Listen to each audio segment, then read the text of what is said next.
What's going on, everybody? Welcome back to another Raw review for September 26th, 1994. Raw starts off with Vince McMahon and Macho Man going on about one thing or another. I know I'm supposed to pay attention for these reviews, but I didn't really care for it, and it probably didn't matter, so we're going to move on. A great choice that I made by adding Tatanka to the skip list because his match is first, and he's taking on Razor Ramon for the Intercontinental Championship. Now, the reason I say it's a great choice is because it's a title match, it's on Raw, which usually means it's going to be a dusty finish. So I'm glad I don't have to waste my time to watch this match only for it to end with a DQ, countout, or interference or something like that. So skipping to the end, they end up fighting on the outside where Lex Luger comes walking out but gets blindsided by Bam Bam Bigelow. Then I guess Tatanka didn't want to win the championship because he just leaves and goes to attack Luger as well. Referees come out to try and separate everyone as they go to commercial. Good thing I didn't watch this match, like I said, because of how it ended. This made Tatanka look like a complete idiot.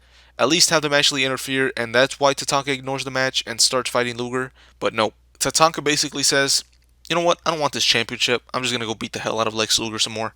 It doesn't make any sense. Why do they book him like this? And why don't the people just think? Just think. How would this make me look? And then answer that question, and if it makes you look stupid, don't do it. Right? It seems so simple, but for some reason, we see a lot of this in wrestling. So next up, we get a word from The Undertaker and Paul Bearer regarding the Heart Attack Tour, where he's going to be taking on Yokozuna. It's not going to be canon, I don't think, so not really much to go into with that right now. Then Quang along with Harvey Whippleman to take on a jobber. Quang hits a spinning leg kick for the win. Next up, we have the British Bulldog making his Raw debut, I believe, on King's Court. Obviously, we've seen Bulldog in the WWF before, but I don't think he's been on Raw. He also got fireworks when he came out. Not a sight we often see in these small arenas, but Bulldog gets a special entrance. A couple bad dog jokes. Later, maybe I'll let you hear some of them, or maybe I'll just spare you from having to listen to any of that because it was terrible. Lawler then brings up his wife Diana, but Bulldog snatches the mic and tells him to shut the fuck up. Well, not exactly like that, but that's how I heard it. Then Jim Neidhart makes his way down to the ring and asks why the Bulldog was at ringside at Summerslam if he isn't a Hart member. This was a funny line, obviously, because Neidhart himself is not a Hart member. So that was a good line there, but Bulldog says that he was invited to ringside because they thought the Anvil would be there and he was going to be there to keep an eye on him.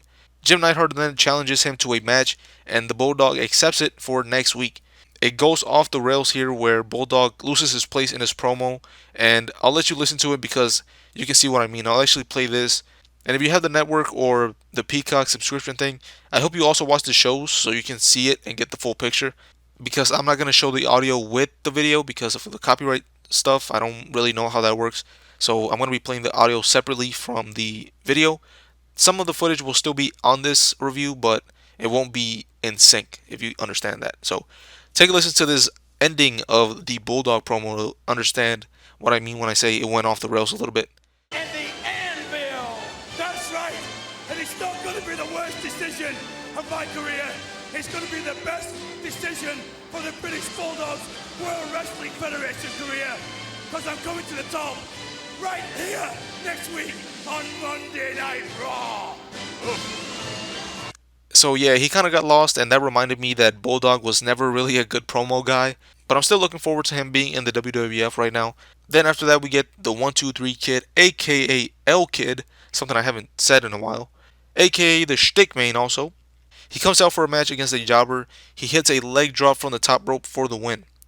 Then we get a vignette for King Kong Bundy. He's making his way back to the WWF, and I'm thinking about skipping a year or two until we are done with this era of the WWF, to be honest. Like, for real, how can you make the product any slower than what it already is? You have Mabel. You have Diesel. Diesel's decent, but still, he's a big guy. You have Crush. You have Tatanka now as a heel. You have Lex Luger. How many more slow guys do you need? Earthquake, Typhoon. Did I say Yokozuna already? You get my point. The only good thing in the WWF at the moment, though, is up next. Shawn Michaels is the best thing right now on TV. They're the tag champions, and they come out for a tag match against some jobbers.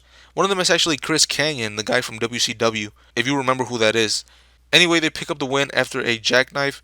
Then Shawn Michaels runs the ropes like if he's going to hit a move, but Jets gets down and pins the guy. Then after the match, Fatu and some other guy come out to attack Diesel and Shawn. They introduce the new guy as Simone, I want to say. And supposedly Samu went down with a made up disease. He was at SummerSlam. I'll go watch the OSW review of SummerSlam to see if there's some news about what really happened to Samu. But the head shrinkers are now Fatu and Simone, or I think that's what they call them. But the show ends with Shawn holding Diesel back from getting back in the ring. So this episode for me is going to get a bad grade. Now I'm being kind of picky here because the show had a beginning, middle, and end that had consequences, but a title match with no finish. The end of the King's Court was kind of lackluster with what was said on the mic, and the end was fine with the whole head shrinkers and Shawn and Diesel situation. But again, one segment won't save an entire show, so for me it's going to go on the bad tallies here. And with that being said, I'm out.